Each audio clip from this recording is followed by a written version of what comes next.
Why is Barack Obama going to Antarctica? Something strange is happening around Antarctica as negotiations for a new financial system. Benjamin Fulford text dated March 22, 2016.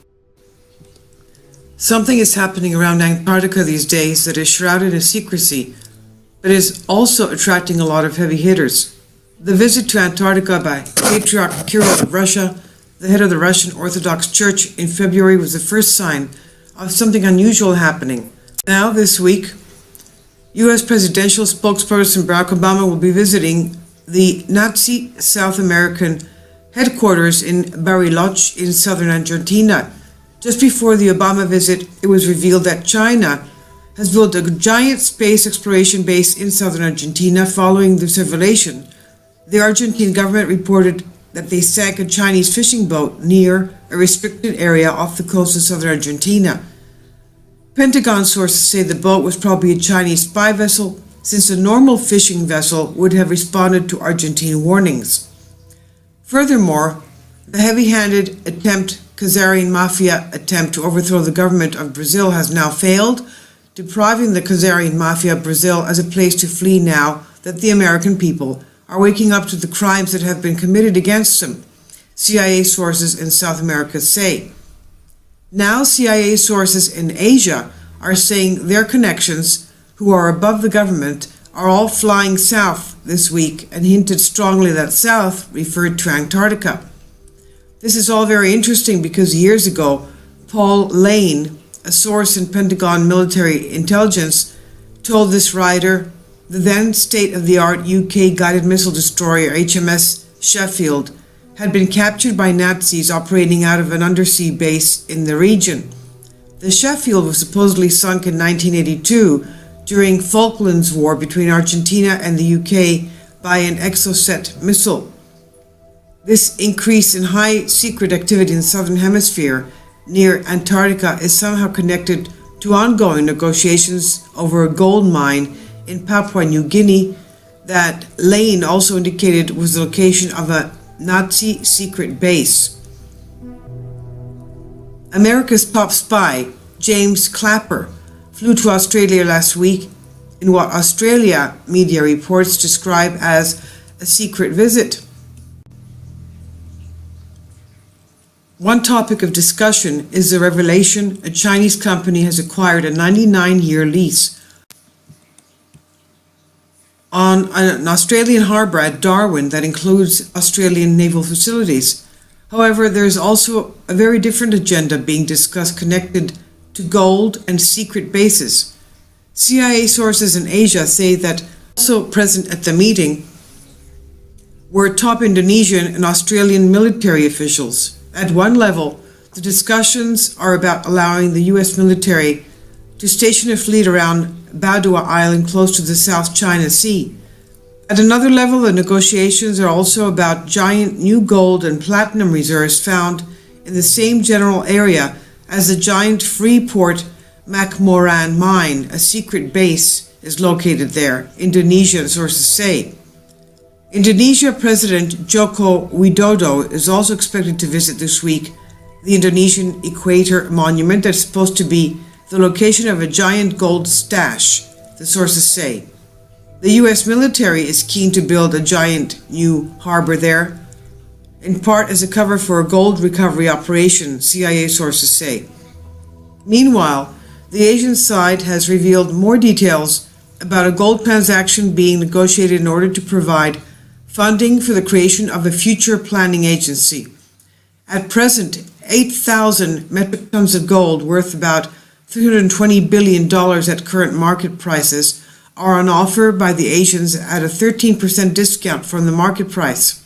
Of this, 4,000 tons would come from Thailand and 4,000 tons from China, Chinese government sources say.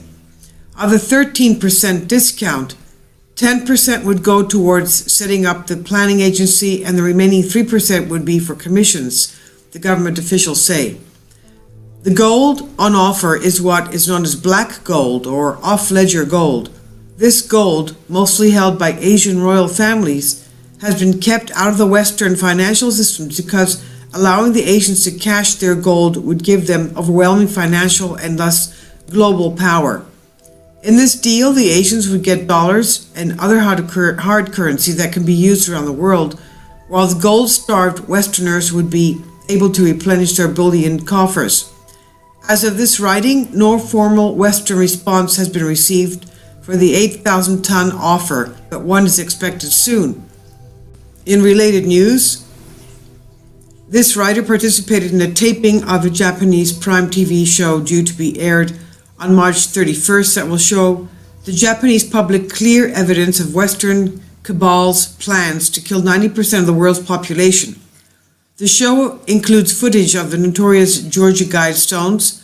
The show also includes a segment discussing why Princess Diana was murdered and a segment about Native American contacts with possible aliens. This appears to be the beginning of some sort of disclosure process.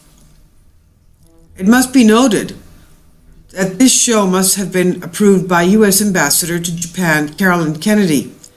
Kennedy's father, President John F. Kennedy, was murdered in part because he wanted to use Asian gold to take the U.S. dollar out of the control of the Khazarian mafia cabal.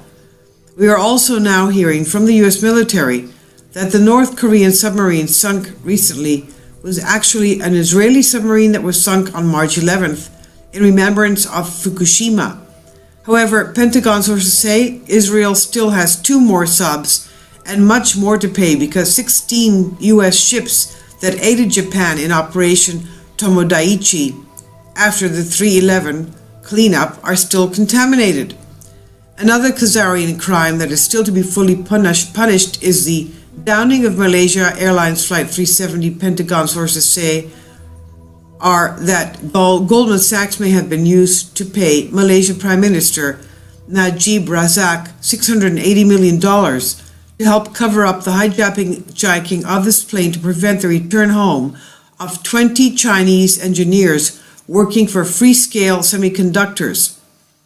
FBI Director Jim Comey visited China on March 14th, likely as a part of this probe that also involves Russian investigators, the sources said. Inside the U.S. as well, the takedown of the Khazarian mafia is proceeding at an accelerated pace. For one thing, the various death threats against Republican candidate Donald Trump are being firmly dealt with by the Secret Service and other enforcement authorities. The rent mobs being hired by George Soros are also being dealt with. The attacks on Hillary Clinton have also escalated to such an extent that even the New York Times propaganda rag has come out with stories that the Clintons handed over uranium mines in the U.S. to the Russians in tandem with donations to their foundations. Meanwhile, presidential spokesperson Barack Obama's attempt to place Khazarian Jew Merrick Garland on the Supreme Court to replace Antonin Scalia has created a huge backlash of opposition. Garland was involved in the cover-up of the Oklahoma City bombings and is in support of gun control. His appointment is opposed by Republicans, the Vatican, the military, the NRA, militia members, and many others. It is also as if he was selected deliberately to galvanize opposition to Khazarian mob rule. The other Khazarian mafia stronghold under attack is the widely reviled Monsanto Corporation. Their attempt to ban the labeling of GMO crops on foodstuffs has backfired, and now several major food makers, including General Mills and Campbell Soup, have promised to label GMO foods. Furthermore, the FBI is now probing the various food poisoning outbreaks that affected the Chipotle fast food chain after it announced it was going GMO-free. Initial evidence is pointing to Monsanto goons as being the culprits, FBI sources say. In the Middle East, meanwhile, the UN and the US have begun to openly call Turkish and Saudi Arabian attacks war crimes and genocide. This paves the way for a major military campaign to clean up that troubled region once and for all. Turkish President Recep Erdogan seems to be losing control of his senses under the pressure, as evidenced by recent statements calling journalists and politicians terrorists.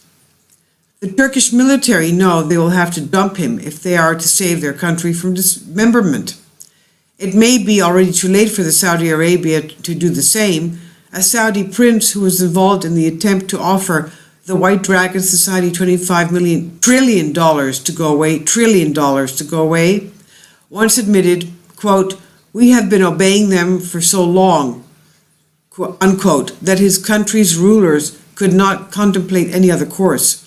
The them was referring to the Khazarian mob, but in context he was clearly referring to something even more ancient and evil. This is the human slavery guild known to history as the Hyksos, who worshipped a goat-faced being with a forked tail we refer to as Satan. Certainly the recent actions of the Saudis, such as bombing markets and killing innocent people, can only be described as satanic. On the final note, Russian sources say Pope Francis is planning to make a major announcement, possibly in May, and then retire. While experience has taught us to be very wary of specific dates or deadlines, it's undeniable that major world changes are taking place. The WDS, for its part, will make some sort of announcement if and when it sees the actual physical gold mentioned. I'll leave a link below for you for this.